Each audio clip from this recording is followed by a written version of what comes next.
Pinangunahan ng Police Regional Office 5 at Bureau of Fire Protection 5 ang 4th Quarter Nationwide Earthquake Drill sa Legazpi City.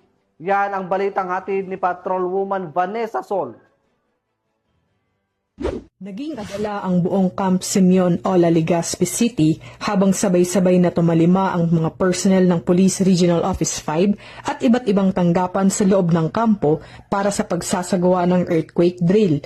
Pinangunahan ito ng Regional Community Affairs and Development Division, katuwang ang Bureau of Fire Protection Region 5. Mahigpit na sinunod ng mga lumahok ang duck, cover and hold procedure bago mabilis at organisadong nagsilikas papunta sa mga itinalagang safe zones. Sinundan ito ng demonstration mula sa mga response unit ng Police Regional Office 5 at BFP 5 na nagpakita ng koordinadong emergency actions kabilang ang evacuation assistance, area clearing at basic rescue operations.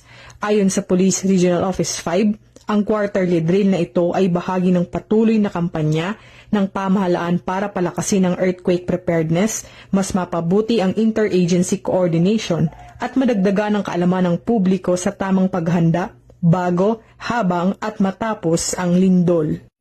Mula dito sa Legazpi City, Albay, ako ang inyong PNN correspondent, Patrolwoman Vanessa Sol, alagad ng batas, tagataguyod ng Balitang Pulis.